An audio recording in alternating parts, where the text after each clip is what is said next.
You gave me fever. No need to tell me all. Your eyes I always remember. I wrote you on and on.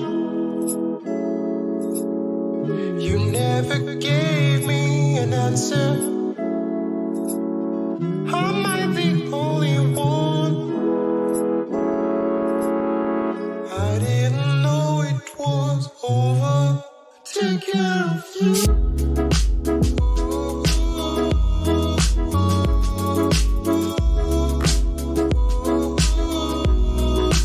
Take care of you.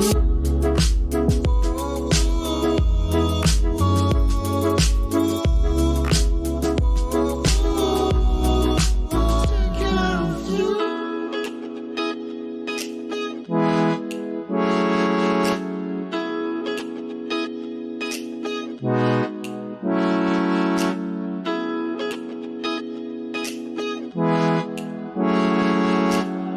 I didn't know it was over. Take care of you.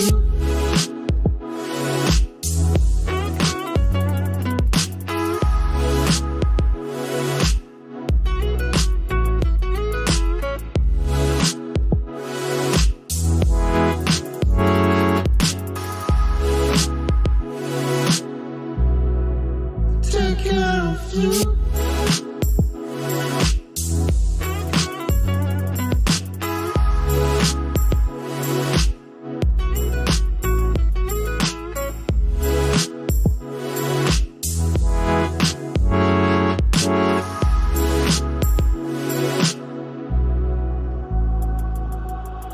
I wrote you on and on.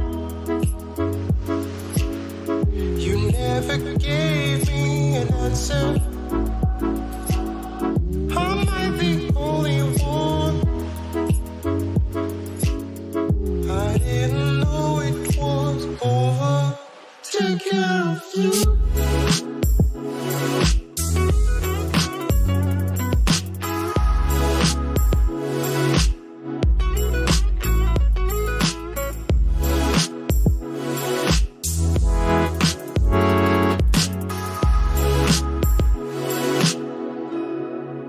Take care of you.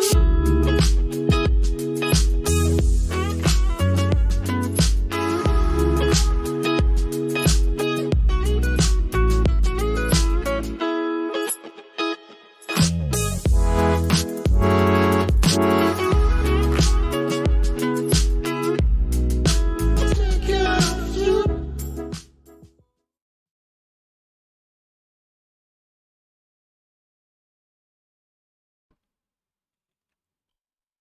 Hello, everybody. Welcome to the live stream. I'm so excited to be chatting with you today about this exciting topic of making sure you don't fight against your stats. And today we're going to explore a lot of big ideas about the hand that we're dealt when we're born. What are the stats that we're born with that kind of help us shape the direction of our lives? How we end up ignoring the stats that we are originally very good at and are very easy to nurture, and how can we bring those back up in a way that makes it so that we are able to make the best use of our initial starting point and make sure we grow in a direction that makes us holistically and just generally ready and prepared for the challenge that we want to fight in our lives. So let's get straight into it and let's talk about this. So coming into here, you can see that we're talking about this big idea of stats. And why I really want to talk about this idea and why I think it's so important is because we don't really spend the time to analyze what we're good at and optimize to do those things. There's a very big gap, I think, between where we think what we're good at or what society tells us that we should be good at, right? There's always those common professions that are, very how do you say it? Very well accepted in society, let's say, right? Doctor, lawyer, all these different professions. But even deeper than that, how you act as one of those profession members, as one of the people in those professions, are also quite rigid, right? It doesn't really give you the opportunity to expand into, your working style until like much later in your career. I feel like most people figure out their working style and exactly what they're good at in those professions, right? And optimize to do those things well, and other things delegate or find other ways to fulfill those requirements until it's very late in their career. And I want to change that. I want to explore today this really big idea of like, how do you figure out your stats in the beginning of going into a career, going into a profession, going into whatever you're doing, any task that you're doing. How can you make sure that the things you're doing are in line with things that you do well, so that you are making the best use of the limited time we have on earth, right? Limited time we have to do the things that we want to do. And let's explore that. And obviously today is going to be a very collaborative stream. This is a very, I think, new idea for a lot of people here. I'm very happy to answer questions, explore what's the best way to kind of showcase this information, the best way to, map out these databases that we're about to build. So really excited, guys. Let's get on with it. And welcome to everyone in the chat, in the live stream. Super excited to see you guys. And welcome, Ben and Jessica and Anne, and let's go ahead and chat about all this. Okay, so what are we going to be building today? Primarily, we're going to be building a set of tools, mostly Notion templates, that help us identify and measure our high growth areas. So first, let's define what high growth area means, okay? So the operating hypothesis we're going to work on today is the idea that we all have areas that if we spend time in, we will almost always have, 5 times or even 10 times more improvements than if we spent that time building a non-growth area. And we're also going to kind of talk about what areas could mean for you, because I think this is actually very expansive. If you think about video games, it'll be very clear, right? It's like, hey, this character is very good at building defense skills or building attack skills or building, regeneration, healing skills and whatnot. That's very obvious in games, but it's not so obvious in real life what that kind of maps out to, right? So we'll talk about that. And then one big thing that we're going to talk about too is, how can we figure out our stats so we can pick better classes in real life? And this is really important because, for example, right, and if you've ever played any kind of role-playing game, you'd know this, you might go into a world and you might, decide to roll your stats. And this was, a concept that was very popular in games that are 10, 20 years old. But you'd roll your stats, and then depending on what stats you've rolled, is from there you choose what class you want to play, right? I think that's very logical, right? You figure out what hand you're dealt and you're like, okay, well, I'm just naturally gifted at X. Let's go and, work on X profession that helps us make the best use of that skill that we've been born with. Now, I'm not saying this in a way to say like, hey, if you've been born with a specific set of skills, then that means you must go into a specific profession. I'm not saying that. It's a free world, and I think you should do what you want and be able to still succeed in those endeavors, 100%. But then we go about the more nuanced route of, okay, so let's say we've decided on profession we really care about, we really like, no matter what. That's amazing. How can we find out the tasks within that sector, within that industry, within that vertical that are right for our role, right? That are right for the things that, for the hand that we dealt, so that even if we are wanting to do something that traditionally is not within our skill set, how can we do it most effectively so that we can get the most efficiency out of our time and end up building the skill sets we do need to succeed? So that's going to be a very big thing as well. And we're going to talk about all the different things that collapse into that. And then how are we going to do this? My current ideas is that there are 3 main databases or 3 main, let's call it resources that are going to help guide us today. The first is a database to keep track of our current hypotheses on our growth area. That's really important because the end of the day, everyone's unique and it's all going to be hypotheses until we really find out the specifics of what our growth area is. And of course, we're using me as an example. I'll be opening up and kind of showing you how I think about this for myself, and then we can explore that based on you guys. Love having you guys in the chat. It means that I'm able to try out the ideas live with you guys and see, if what I have that works for me or is a way for me can also be a way for you. I think that's very exciting. Another thing is an indicators on our areas that help us understand what growth stat is currently in effect, right? What our current hypothesis on the growth stat that we think is, what we are growing the best in. What is the indicator that will help us understand that this is our current growth area, right? While we're working on the task. That's really important. And then at the end of the day, we're going to have a database to measure the growth rate of our tasks. So it's going to be like a formula on our key results or project completions versus type of task done. And then we'll be able to use data to really back up, our hypothesis of, what exactly is our growth areas and are we correct about what we are assuming about ourselves, which I think is really good. So 3 big things: track it, see it in action so that while we're working on things, we are aware, hyper aware of our current bonuses. And then finally, using data to measure that this is really what happened, and so that we're not just working off our assumptions. It's good stuff. Let's get on with it. So if you recognize this page, this is the first page in the Enchanted Forest for our L control system.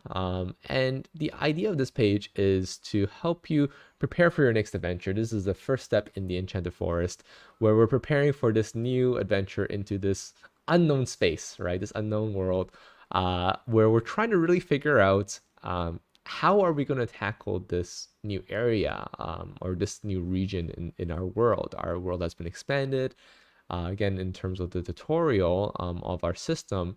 And the first step is really figuring out just how are we going to tackle that. So we have this called creating your areas, which is kind of like a job profession. And let's talk a little bit about what this is, because I think that a lot of people may have a very different understanding than I do, at least, on what a job profession is, especially when I'm talking about it from the game perspective. So I really hope that I can, get these ideas across so that, we're at least talking about the same things in this conversation, so that, all of the different ideas that everyone has about our preconceptions about these ideas can come together.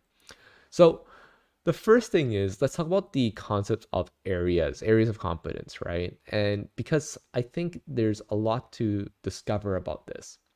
So areas of competence are the different areas in your life that you want to continuously improve on and always continuously push yourself to make better. And they don't really have a limit. They're kind of indefinite, right? In the way that you can be better in those. For example, I will never be 100% perfect at health or 100% perfect at mindset or at finances or knowledge or family or sharing. These are all things that I'll continuously work on that will take time for me to build, and I might have specific projects and goals in each one of these areas. But on the holistic front, it's all going to be worked on for indefinite amounts of time. And the different areas in our life that we decide to work on are going to vary from person to person. Think about it from like a perspective of like a philosopher versus like a doctor, or versus like maybe even someone like a lawyer versus someone that is a social media coordinator. These are all different real life jobs that we take on, but we all have different, even within those people in the same job, we all have different priorities in our own lives that are the things that make us us, right? These are our priorities. And we want to see like how, both on a, just a high level professional level, that changes our areas, right? The areas that we care about, as well as the different, I like to use the Maslow's hierarchy of needs as well, right? Because if your current needs are not met in terms of like basic food and basic shelter, then those are things that you would prioritize, right? Finances would be something you prioritize, and you probably wouldn't think of them as finances, but more rather just like, getting basic income in the door. And then when you're able to fulfill some of those, baser needs, you're able to then go ahead and start thinking and say, hey, how can I grow a stronger mindset? How can I travel the world? How can I build a better lifestyle that keeps me healthy? And how do I connect with my family? How do I get closer to my peers? Like these are all things that come together as you advance through stages of life, right? So I think areas are something that constantly evolve. I don't necessarily think anyone is born of this.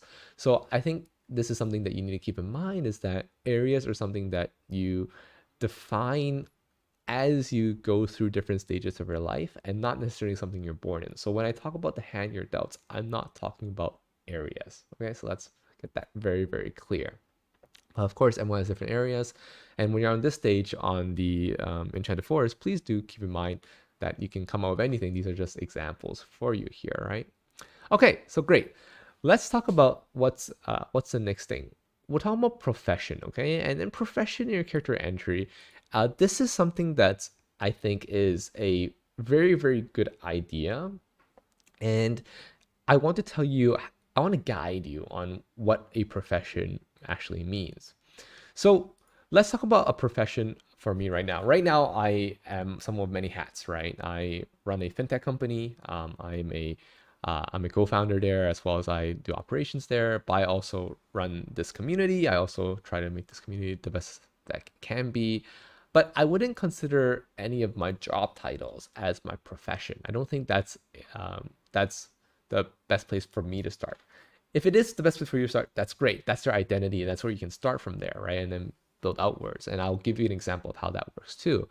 But I want to just give you a perspective from, I guess, my angle, right? And again, like I said at the beginning of this stream, I will be using me as an example, hopefully to help you identify with it some more, because I only know myself and I don't know you, your specific situation, and I hope to do so within this live stream. But for me, like the job that I see myself in, right? It's more like someone that wants to share knowledge with the world, right? Everything that I do, no matter what profession that I've been in, has always been about how can I give back value to others. So maybe I don't know, okay, I already know the job title, but let's say I don't know the job title yet, right? Let's say I'm brainstorming. And again, I'm also answering, I hope this will also answer some of the questions that have been asked in the community about, this specific template, this customize your job template, because I think it's very powerful if you do it if you are able to use it in a particular way. So let's start making notes, right? So what I'm doing is, look back into your career slash professions. What was the underlying connection, right? So I'm just gonna look back into my own career, right? I've worked in the nonprofit sector. I was in the medical profession for a while. I was in medical school. I also did a lot of software development kind of jobs, right? Building software for other people, for clients. I also worked obviously at a startup. I worked in finance for a while, or I am currently working in finance. Building communities. So I'm just thinking back, like, what's the underlying connection that really made me really excited about all these different roles I played, right? All these different jobs. And of course, I worked in social media, business development, very many various different fields within, or many various professions within these fields.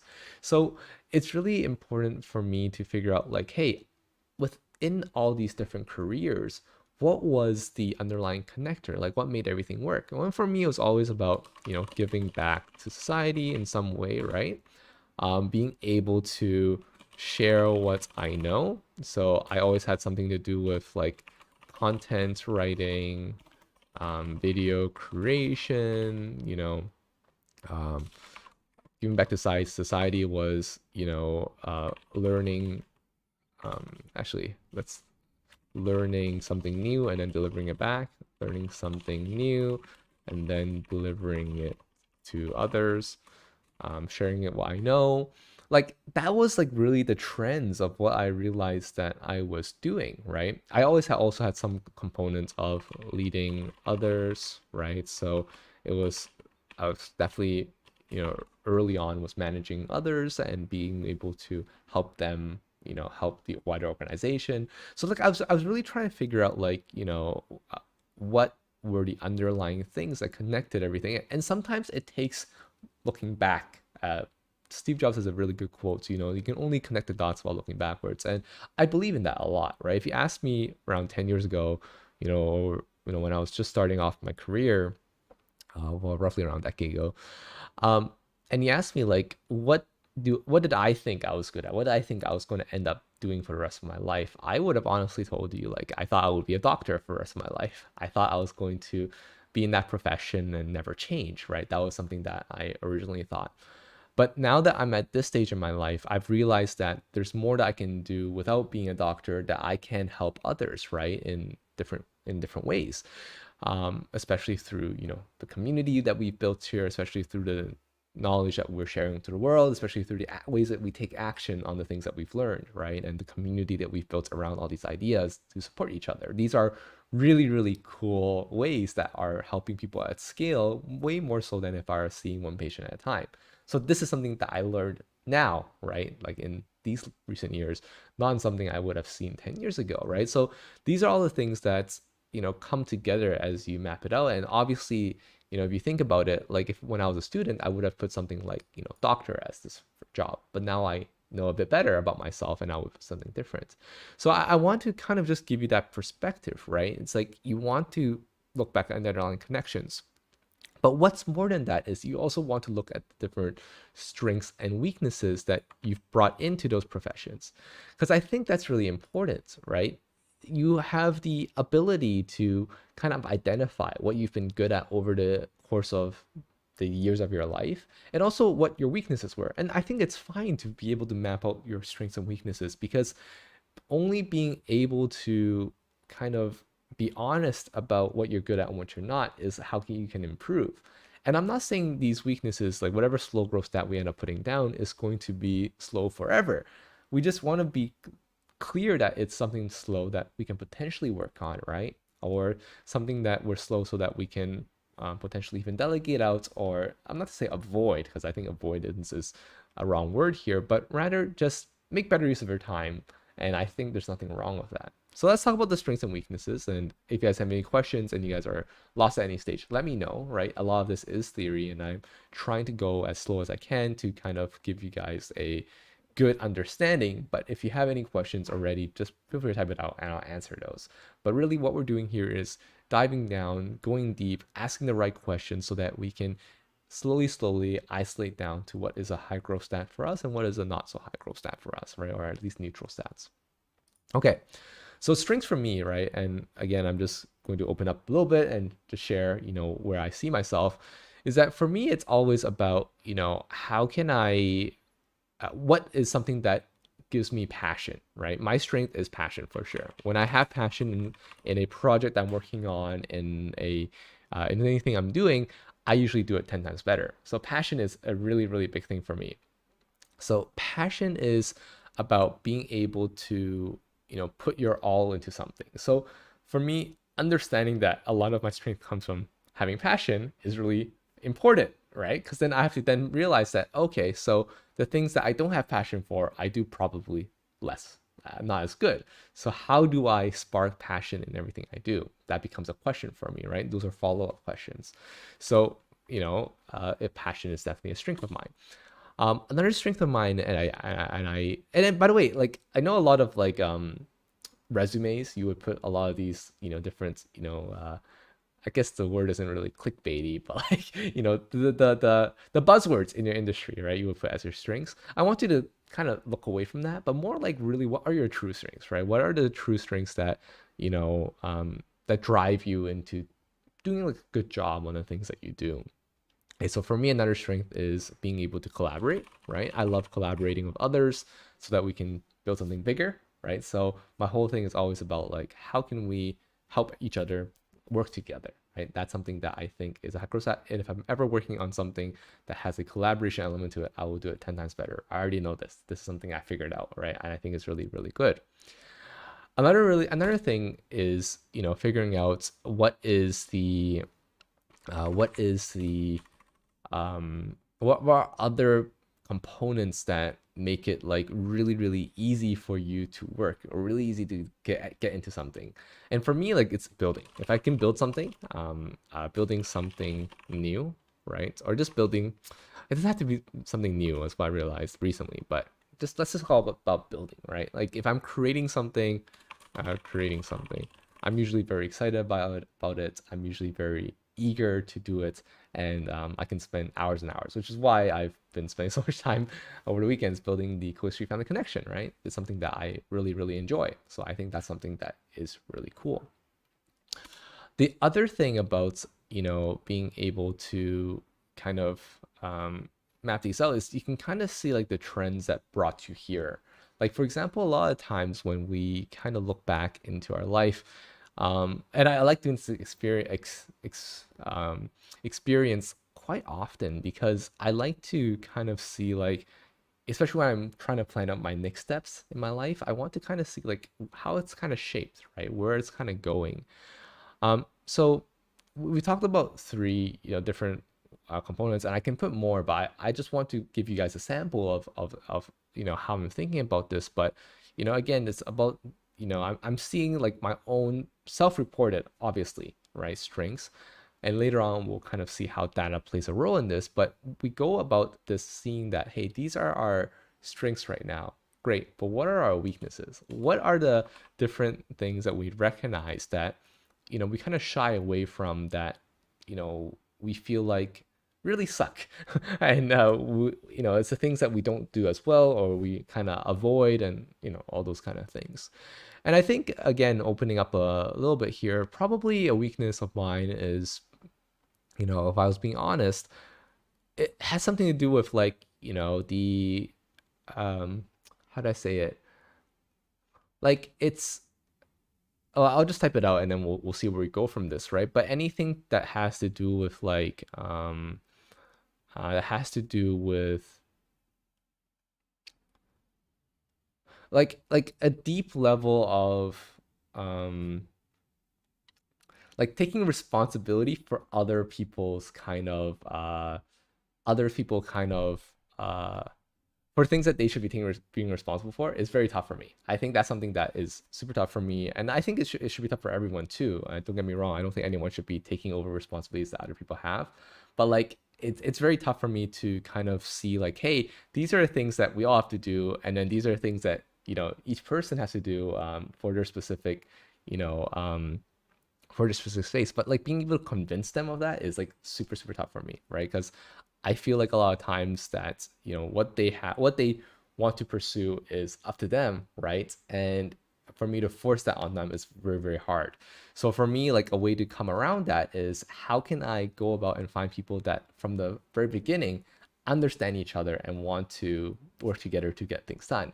So that's why I've always been so on the path of like, hey, I don't want to change anybody, right? I don't want, like, especially when you think about like a managerial role, either you change someone to do the things that you want the organization needs them to do, or you just find people that already have that criteria early on. So that's something that is important, right? So I wouldn't say management is the right thing, Jessica. It's more like the idea of like, are we working on things that, so like, how about this? This is the easy way to show it, right? So a strength of mine, I'd say, is identifying what people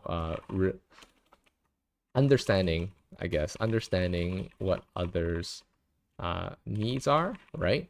But because when I understand what other people's needs are, it's very tough for me to kind of say like, hey, I kind of see where you're going there, but it's very different from what we're looking for. And then confronting that is like a very big issue for me. So I think that's more it, right? Confronting others about yeah, so it's about confronting others, and figuring out where the especially if I know there's a conflict, right? Probably about that, confronting others in a conflict. So yeah, Lisa, exactly, right? So like a lot of those things are things that I think that's that's a big part of my personality, right? And I think it's fine, if I'm conflict avoidant and all those kind of things. But it's something to note that, hey, on one hand, while I like collaborating and building stuff, especially building stuff together, yeah, conflict is, a bit out of the way for me. And that's good to know, because then that kind of sees like, what kind of role, right? And again, when I say job here, it's not necessarily your real life profession, but rather like what kind of role do you think you play in the world, right? What kind of role do you play in your organization?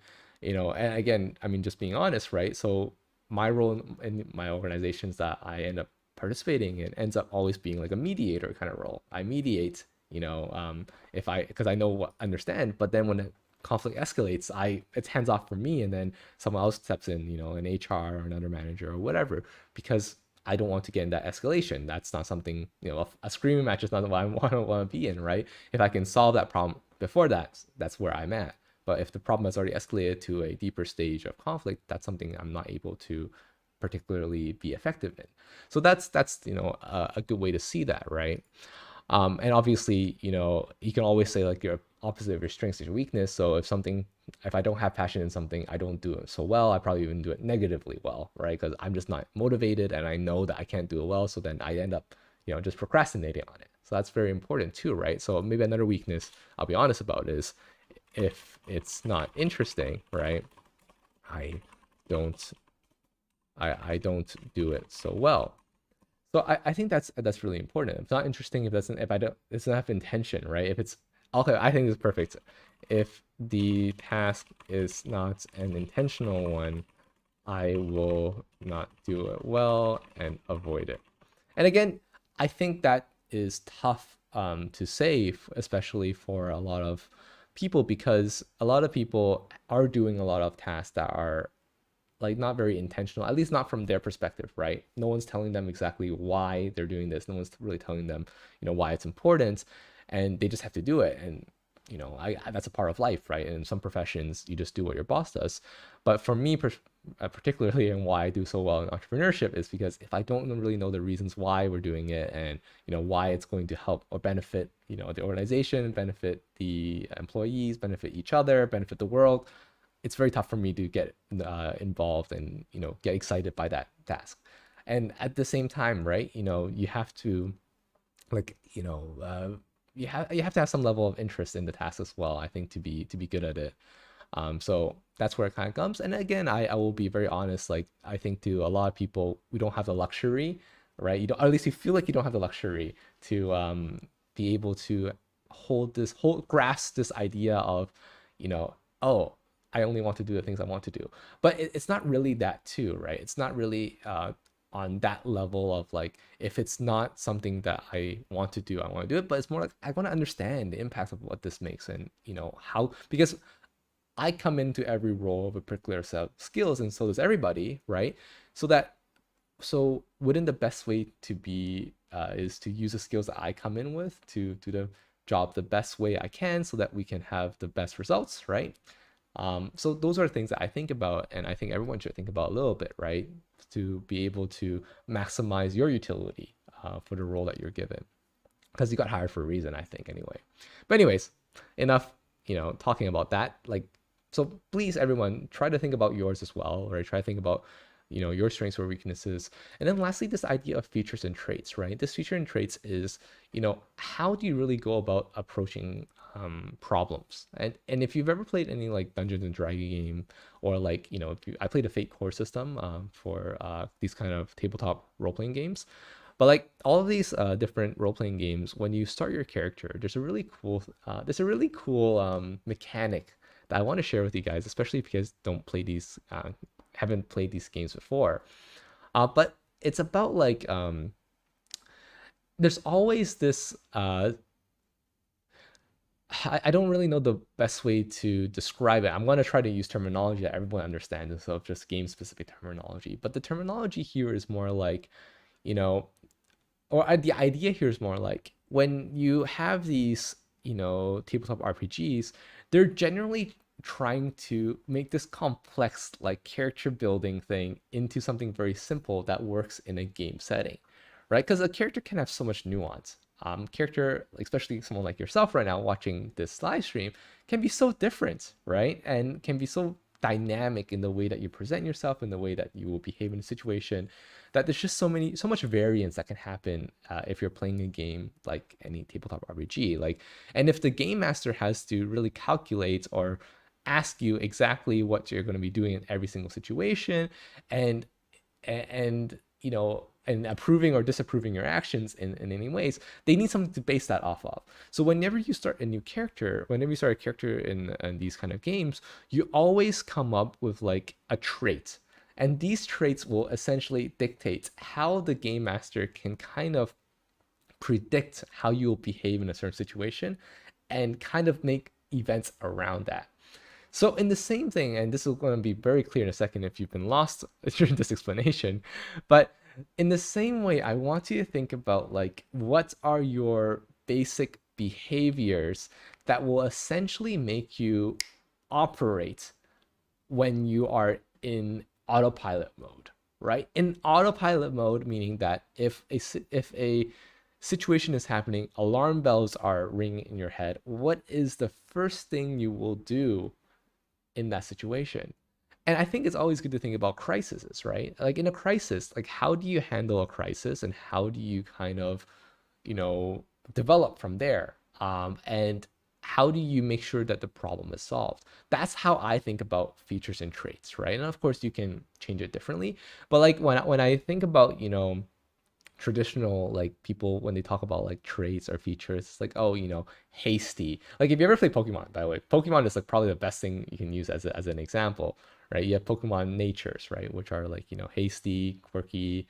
You have what, naive. You have like different things that kind of represents your personality, and I think those fit really well actually because it kind of predicts the way that you will behave in a certain situation.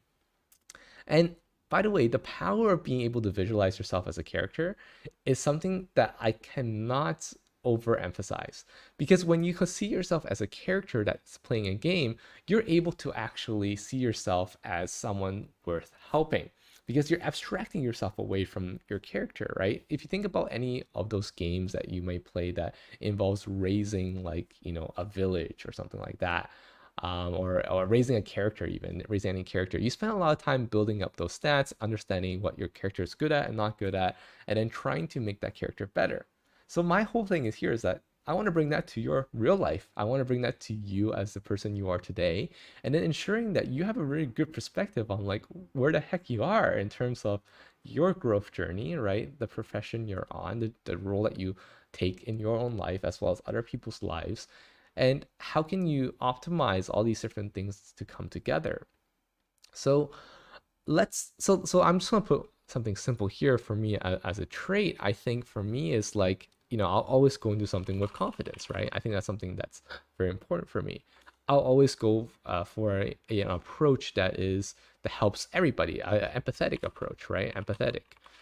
And so I can kind of predict the way that I will go about and handle situations. I think that's something that is, on that level. And again, this will come into handy when you start, dealing with situations beyond your control. Because everyone's going to have these situations that we can't control, and the situations that we don't know necessarily how to act in.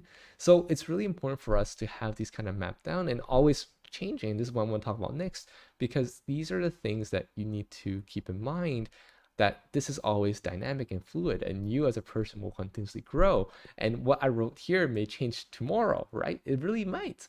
But at least I have a record of like, hey, at this moment in this time, I felt like these were the things that I was strong in, I was not so strong in, these were my traits, and so on. But keep on building this, right? This will keep working. I'm just going to stop here, in terms of like just a few points for each, so I can show you what's next to do.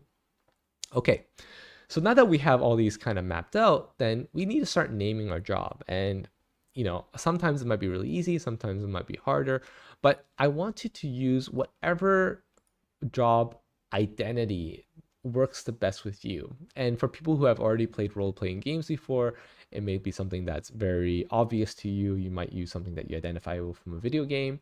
If you really identify with your profession and your career, please use that as well. That's something that if it works for you, then use it, right? Or if you're someone like a student right now and you write a student, that's also totally fine as well, right? Everyone can be a student in life. But I think for me, what I kind of see how all these things like come together, right? Is I think a title of something like, adventurer works really well for me. I really identify with the idea of the adventurer who's going out adventuring. You need a certain level of courageousness, you need a certain level of passion, a certain level of crazy, right? It's like, hey, I'm going to go out there, I'm going to do some crazy things. I'm going to take it back to the tribe to enjoy in some way. I'm going to see how, the way that I can work together with others to accomplish bigger challenges. Like the definition of adventurer like really speaks to me. So that's something that I'll put down, right? So adventurer is kind of my job, right? And as an adventurer, my high growth stats is anything to do with, anything to do with building new things, right? Or exploring slash building new things is going to be my high growth stats. I think that's something that is going to be really important for me, right? This is something that I know that if I am building something new or exploring something, I will always do it better, right? This is very important.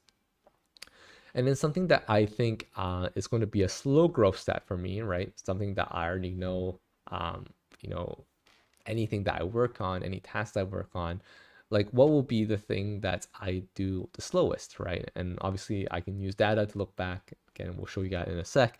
But for me, just as a hypothesis, right? Again, these are all hypotheses. You don't have to be 100% right now.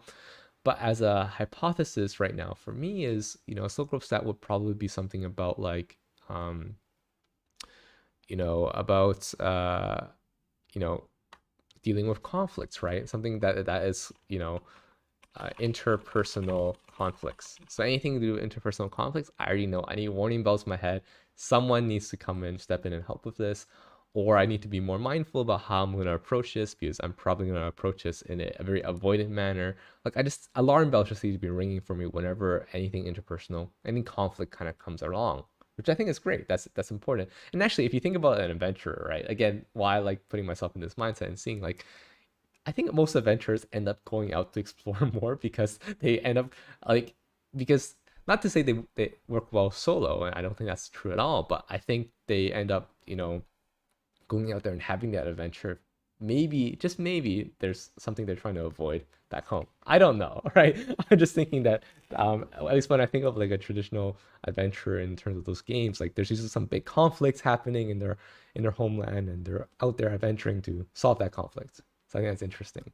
By the way, drink some water, guys. Stay hydrated.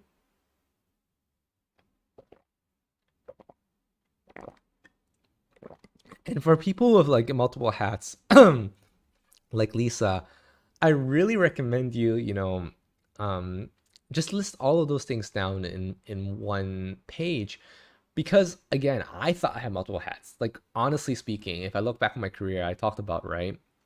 I've done social media, I've done marketing, I've done business development, I've, now done management, I've, worked in finance, uh, building communities. Like these are so varied. If you think about them in general job concepts, these are like many different jobs, many different hats. But somehow I was able to come back and find like this common thread that tied everything together.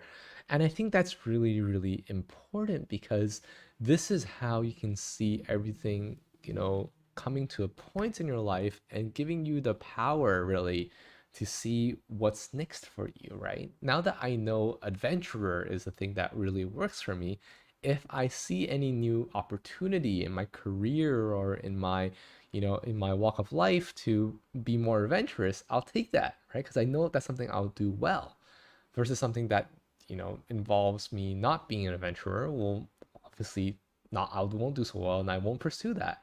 Like this is something that I think really gears you for the next few steps for you. And again, something I think that's so important is, the whole idea behind what we're sharing here is really understanding yourself and knowing how to, grow in a way that aligns with your what you're, perhaps I don't want to say naturally good at, because obviously a lot of these strengths I've seen are because of different things that happen, events that happen in my life, different experiences that I had, whether negative or positive. But it's what you're just the hand you're dealt in a way of your natural tendency of how you behave in those situations, and then also the way that your life has kind of evolved, so that you end up building those skill sets that you need now for your future. So I think it's very important. Anyway, so now we have this thing called high growth set. We have this thing called low growth set. And of course, please do feel free to keep adding more as life goes on. I would also recommend something like this, where you can see like when it was created. Oops, when it was created on.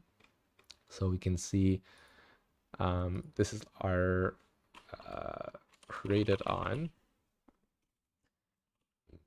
So we can see exactly when we created this, and then use this as a timestamp for us to kind of continuously connect. Okay, cool. So if you guys have any questions for that, please let me know, because I think it's really important, and it's really interesting, I think, as an exercise that I don't think we do so often, right? Kind of seeing yourself as a game character and mapping out where your skill sets are. But let's figure out the next thing, which is the indicators on our areas to help you understand what growth stat is currently in effect. Okay, so there's many ways we can do this. I'm going to show you a few ways. I'm going to just say that, again, many ways, and whichever way that resonates best with you, you do that, because I think that's really important. You have to identify with it. So one way that I like to do it is I like to just have a lot of information on my dashboard that guides me the best way to do something. So for example, I have this dashboard called the Make Life Simple. And this dashboard, basically guides me on how can I do the things I want to do in the most efficient way possible, right? So for example, right, I have like a mantra section. These are actually my personal mantras that I put down. So I talk about self-actualization. That's something I care about a lot. Learning how to say no is a really big thing you have to learn if you want to have good use of your time. Optimizing for 20% effort that gives 80% return. These are all like big ideas that I really care about, that I kind of put at the top of my page, so it's top of mind as I go about and get through with my day, right? These are the quests that I'm working on, and these are all like reminders. So something that's useful for me is taking one of these views, especially like, for example, customizing your job here, and putting that into this page, so that as I'm working on stuff, I can see like, hey, this is the kind of task that I'm going to be good at. These are the kind of tasks that are really going to move the needle for me, right? These are the jobs that I currently, or this is the job that I'm currently feeling like I identify with the most, and this is something that I'm going to focus on. So what you want to do as well, I'm going to add one more criteria here, which is active, right? Because I think it's important for us to know that this is our currently active job, and we feel like this is what we identify with the most. So I'm going to add a filter. I'm going to say if job active is checkmarked, and of course that doesn't show right now, so I'm going to say active is checkmarked here. So then now we have it showing up on our page, which I think is really cool. We can also hide the user now. I think that's fine, because we'll show you how that kind of plays in later. But if you want, you can always add more things to the properties of this page, of this, of this,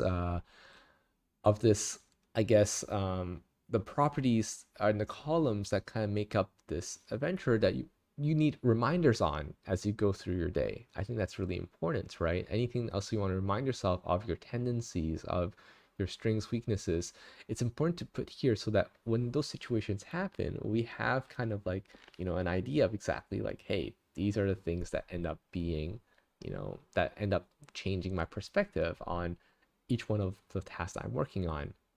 So I think that's really important. And let's talk about this, because I think Lisa actually has a point here, and I really want to tackle it, because I think a lot of us are in that situation too, and I want to give you the perspective of how can we I guess, move from a constant firefighting stage. Actually, let me talk about what her question is first. Her question is, there's we are working, many of us, including myself, 12 to 15 hours a day. And how can we have the time to really look at these minor things, at least in our mindset, our mind, like minor things that, take away from the things that we're doing, especially when we're in firefighting mode. And I want to say, like, and why I use the example of firefighting specifically is, it's a very common term we end up using when we're talking about, trying to just put out every single fire that comes up. And for anybody, who is running a business, anybody who is managing, a lot of responsibilities, we know there's a lot of fires to fight. Every time, every minute, there's a new fire, right? And a really good tactic that I've learned throughout my years, and I'll give you two tactics primarily, and we can expand from there. But the first tactic is about measure twice, cut once. And I think a lot of times we don't end up appreciating the benefits that that gives us.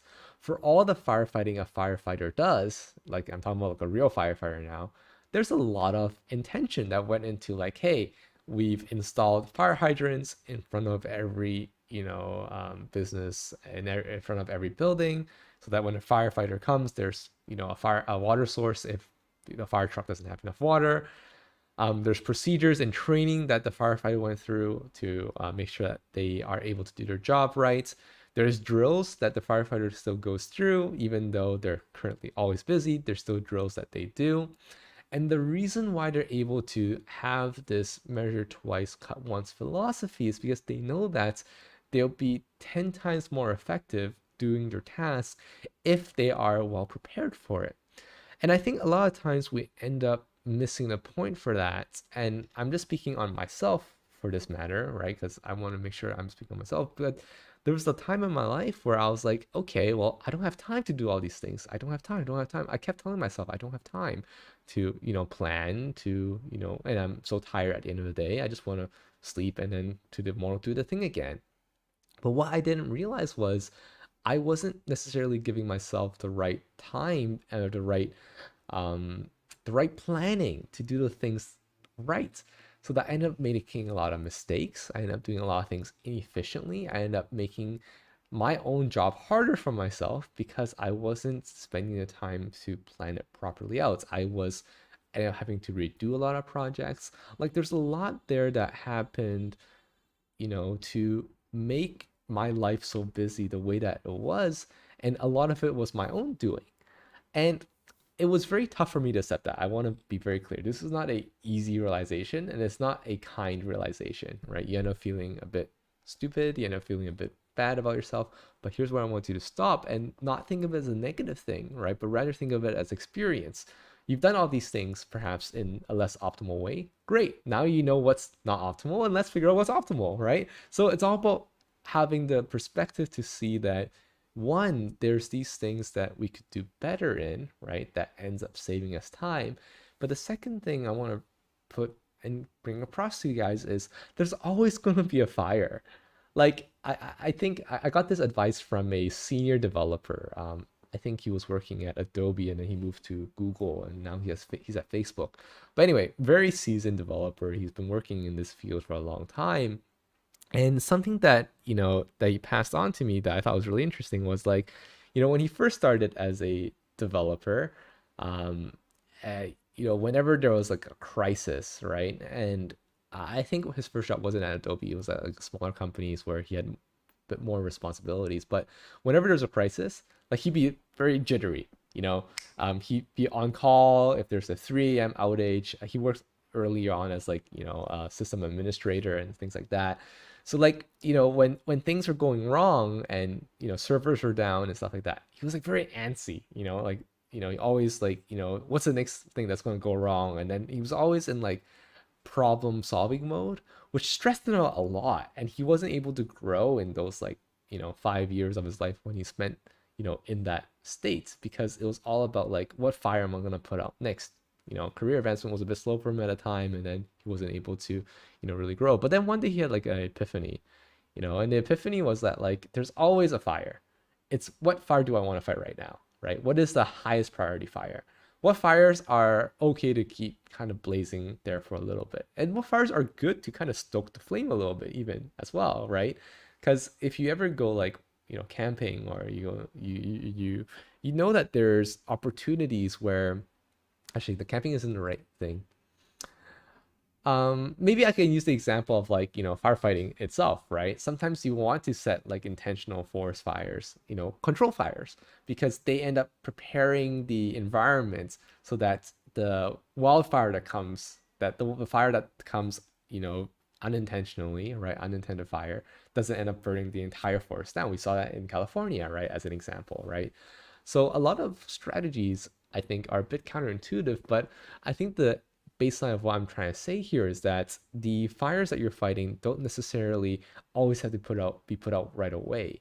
And there's some beauty in knowing that the world isn't ending if this fire isn't put out. And one, I guess, uh, psychological concepts I'm going to teach you here is, things always seem bigger than they seem, because our brain always needs something to fixate on. We always need some kind of problem to fixate on.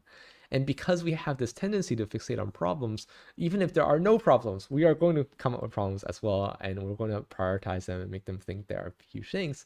So it's always good to have a perspective to see like, okay, well, maybe these things aren't so bad and aren't so big, right? And really stepping back for a second.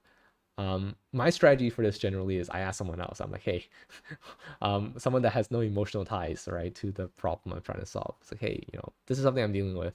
How urgent do you feel like this is? And 9 out of 10 times they'll tell me like, doesn't sound urgent. And then I'm like, oh, great, I'll put it aside for now, and that kind of helps me. So I think that's kind of important for me, and hopefully that's helpful for you too, Lisa. And I thought that was a good moment to kind of divert, and talk a bit about that, because I think that's something very important. I don't want to ever make it seem like I'm making light of like people that, don't have time to explore these concepts. Like I said, it takes a certain stage of kind of life to, like you have to fulfill like your, like again, if someone who's like figure out how to survive, it's very tough for them to kind of think bigger outside that immediate survival mode, right? And they may lose the opportunity to survive if you think beyond. But I just want to give you the confidence that a lot of things that we believe ourselves to be a lot of the times that we think ourselves to be in survival mode, we probably aren't. There's probably things that we can sacrifice in a sense, and also things that we can do better if we spend the time to kind of plan out the steps, right? Um, so yeah, I think that's really interesting, and hopefully helpful for a lot of people who are watching right now. Okay, so this is the first way I'll suggest having like a view that kind of maps out things on a high level for you. But let's talk about another way, right? So another way I want to suggest is when you're working on tasks in your day, I would also kind of suggest that you have these things in this table as well, only if you want. This makes your table obviously more complicated, but if it's important to you, I think you should try it out. So let's talk about this, right? So we're gonna have something in here. Let's say, um, I'll even talk like maybe I'll use an example from today, right? I'm currently having a task to build a system on the live stream, right? I build a system to manage to define your character stats on the live stream. So this is very similar to a task I currently have in my own templates, right? But I want to show you this as an example because I want to give you the perspective, right? So I think this is a semi-high task, right? I'm currently in progress for this. I'm working on it today. Amazing. I might have an area for this in terms of sharing, and that's fine. So subtype is something that I think a lot of people have been kind of confused about, and I want to give you the understanding of how I use subtype, and it's actually directly in line with my this whole idea of a character, stats, and job, and all these kind of things. So what I'm talking about here is for a subtype, I like to put in, different subtypes of tasks that I feel like fit into different categories. And it almost always fits into my growth stats. So for example, this is something about building something new, right? Building something new. And I can put a little emoji at the end of it that helps me understand that this is my growth stat. So let me go and find the, I think it's up triangle emoji. I want the red one. So let's find the red triangle emoji. Let's copy that. I need to open it, I guess. Excuse me. Perfect. So we have the up triangle emoji. Oop, that didn't work. What's happening? Up triangle emoji like that. Or you can make this into a green. It's up to you, right? Just gives you the perspective of it's a growth or not. Maybe even yellow is fine. Actually, green is good here, or orange. I'm just trying to use a different color so that it doesn't mix with everything else. But now I have a subtype. This is building something new. Now I know that this is something in my growth stat, right? And if I want to, I can even add a formula that kind of reads out with it. I think it's fine for now. I don't think it has to be a formula or anything like that. But what's really important for me here is being able to see like, hey, this is something that's in my growth stat so that I know that this is something that I should be doing well.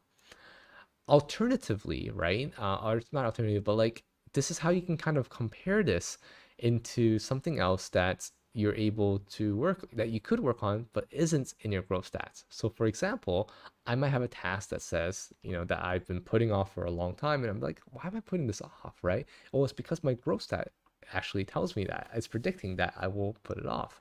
So for example, maybe I'm saying like, have a conversation with a housemate about doing dishes, right? Maybe that's a conversation I need to have. And this is, again, a personal kind of task for me, right? I mean, I might have to do this. And this, again, I was put as a task quest. This is probably a high priority. And this is probably have to do with, a lifestyle, right? But again, this is something that I might be not doing because, well, guess what? This is something to do with interpersonal conflicts. Interpersonal conflicts. And then this is something that is a down one for me. So let's find a down emoji. So down red triangle emoji. So let's find this one right here. And then this one is a negative growth area, a negative growth stat for me. So that's why I already know that this is something that I'm going to grow less in, right? So these are things that, kind of I see. And I really like doing this because, again, if you're anything like me, I grew up with the idea of a simple to-do list, right? I'm like, okay, have the thing there, check it off, I'm done. But I've realized that, having a lot more information surrounding each task I'm about to do is so much more helpful for me in terms of doing the job well. Because this is my way of measuring twice, cut once, right? I'm able to see exactly what projects that these tasks kind of lead up to that are, going to be helping me in terms of the higher level order things I want to get done. I know what area of life this is building up. I know what subtype or what growth stats it's going to be hinging on, right?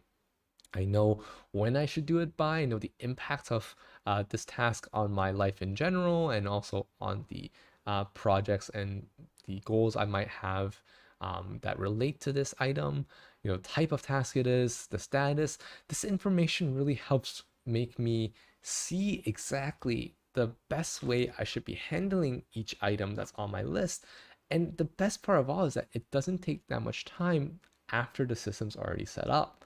I think that's really important because again, we think about all these things in terms of like, hey, oh my gosh, I need to spend so much time to manage this and think about this and think about that. I don't want to think so hard. Great. I don't either, right? To be very, very honest, the reason why I spend time building the system in the first place is that I don't have to think about these things as I'm doing the task. The whole idea is that I want to be in autopilot mode. I want my autopilot mode but the thing is, I want my autopilot mode to be as informed as I am when I am in intentional thinking mode, right? That's the whole idea here is that I don't want this process of having to think through things and, having to put a lot of brain power behind each and every single thing I do. That's not what I'm talking about. But what I'm talking about is putting down the structure or the system around your thinking, around the principles that are going to make your life better, so that when you are tired, when you are unable to think wider and think bigger because you're constantly firefighting, there is a system that informs your decisions as you're going through. And I think that's really, really important. I don't think that's said enough or talked about enough. And really, you are the level of your systems, right? When things go bad, you fall down to your systems, you fall down to your habits, your routines. And this is the way that I believe is a way to keep yourself informed, even when you don't have the time to care about all these different things that are, going to help you measure twice and cut once. So I think that's really important. Drink water, guys, hydrate, and I'll give you guys a second if you have any questions. I'm always very happy to answer, and it seems like a lot of you are receptive, so I'm really glad.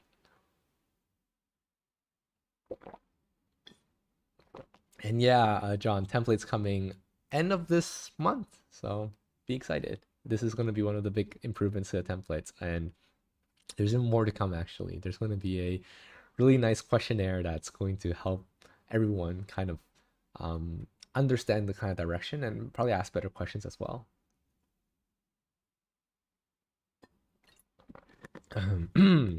Okay, so we've talked about different strategies. Let's end off the stream by showing you how I'm going to be building up and getting this information out so I can, at the end of this, measure the growth rate of our tasks, right? Again, you can do this manually at the beginning, but what I want to show you is I want to show you how you can actually use what we just added, right? In terms of the definition of the subtype to help you really understand the growth rate of everything that you're doing. So I'm just going to make a new page because I don't want to contaminate this page for this. Let's go ahead and get a new page. I'm going to make it into a tracker database for now. And I'm going to call this a new database.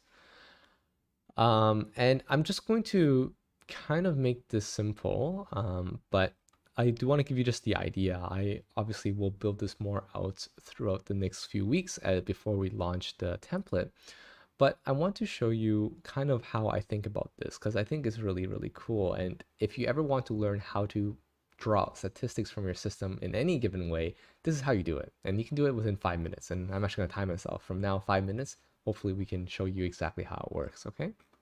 So for now, I'm just going to make this, I'm just going to call this, let's call this the statistics dashboard, whatever, right? We call it something like that. And I'm going to make a page for this, and let's make this, actually, let's just make the statistics dashboard this whole thing. I think that'll be simpler, and then I'll reorganize it later. So we have this thing called statistics dashboard, and what I want to see is my success plan. So I'm going to grab a view for that. So I'm able to work on that. I want to get the view for a table view. So I want to, actually, that's just fine. I'll just get this whole thing. So I'm going to get this whole view. I'm going to paste it in here. I'm going to create a linked database. It's going to show me a lot of stuff, which I don't want. So I'm only going to filter things that are completed, where the status is complete. Okay. And then I'm going to also sort it by the type so I can see all the different types that come out. And then I'm also going to sort it by the subtype because I think that's really important. Okay, and then I'm just going to hide everything for now because I think it depends what I want to show. And again, I'm just going to give you guys very simple examples because I think it's really important to kind of see how everything plays out, right? So what we can do here, wow, there's a lot to hide in terms of the properties. We have a lot of properties. Again, we are ending up making this system grow more and more, but you can always feel free to take whichever properties that work for you and ignore the rest. I really don't think that's something that you need to worry about. If there's a particular part of the system that you don't need right now, don't worry about it. I think that's fine. Okay, so let's do it this way, right? So let's say the first thing I want to check is punctuality versus, let's say, punctuality versus growth stat. Okay, let's talk about that. So I want to see my punctuality. I'm going to show property of punctuality. So let's find that P punctuality. Perfect. I want to see punctuality versus growth stat, which is the subtype. So let's see the subtype. Or punctuality versus subtype, I think is even more important. So I'm going to make some example things in here, just because I don't really have anything in here right now. So let's make a few examples so that we can go ahead and have a really nice test case for us. So let's say we have an example. We have examples here. Let's mark them as complete as well. So we finish them off just so that we are able to say this. And let's say this one was late. We wanted to do this like, a week ago. We finally ended up doing it today. So that's something that's going to be quite late for us. And then for us defining this character, this is done now and we did it on time, just as an example. And then we're able to mark that as complete. Perfect. And let's see our statistics dashboard. Let's see what happens. Okay, so already, again, this is the beauty of having a lot of subtypes and a lot of different metadata, is we can immediately see that, okay, so we have two tasks here already, right? And the one that we were doing to build something new, we did on time. Something that we want interpersonal conflicts, we did some late. And this works for any kind of subtypes. For example, if you mark things as work, as school, as personal, you're actually able to see like what exactly you're doing in terms of all the different tasks that you're working on that end up, seeing punctuality. Let's say you don't want to see punctuality. What else do you want to see? Well, maybe I want to see impact versus, I'm just showing you more ideas, right? Maybe I want to see impact versus punctuality, right? Or punctuality versus impact. And then we can clone this. So I'm just gonna duplicate this so we can clone this, or you can just make a new view. It's up to you, but I'm cloning this for simplicity's sake so you can see them side by side. And then I can see that instead of showing instead of showing subtype, right? Maybe I want to show impact. So instead of subtype, I'm showing impact, and now I'm going to sort by that. I'm going to sort by impact instead. So impact. Instead, I want to sort by that. So I can see that based on impact, which ones do I work on more, right? And let's see, I can do impact descending. So we can see that, hey, this was high impact, but then the punctuality was low. How come? I'm trying to figure this out, right? So what's really cool about your system, once you start building it up and start using it quite a bit, you're actually able to see really cool trends like this, right? And it's not just punctuality versus impact. You can also start testing, if you bring in, like, for example, your daily quest in, you can also see like, hey, based on which days I'm working on, how's my mood change based on if I'm working on a subtype that I care about, right? So what if I show the dates that I finished it on as well? Maybe I show the closing dates as an example. I show my closing date, my completed date, right? Closing date is a C. So I have my closing dates. So if I have my closing date here as well, then I can even have another database that comes in that shows me my journal entries, right? And I can filter for that journal entry and say, hey, for all the days that I've been, building something new, am I happier, right? Do I work better? And it gives you a lot of perspective, I think, on really using data to help you map everything else. And by the way, we're building a module right now in the CoX3 family connection to automatically pull these subtypes as well into the system so that we can show you on the CoX3 family connection, the dashboard live, and show you how everything connects, right? All these kind of connections you can either create in Notion by yourself, or in given time, we're going to build it on the app as well. So definitely stay tuned for that.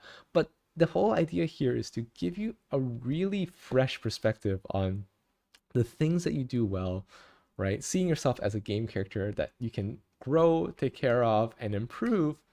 And more importantly, being able to see how that affects the greater range of your life and how you're operating, so that you don't end up in situations where you're being sent to the front lines as a damage dealer or as a tank when you're really a healer, right? Or vice versa, right? Don't get stuck on the sidelines, when you want to be in front of the fights, leading the charge and getting things done. So I really hope this was helpful for you guys. This was a very fun stream, and thank you guys so much for chiming in the chat. I think the chat was so lively. Hope to see that more and more as we go on.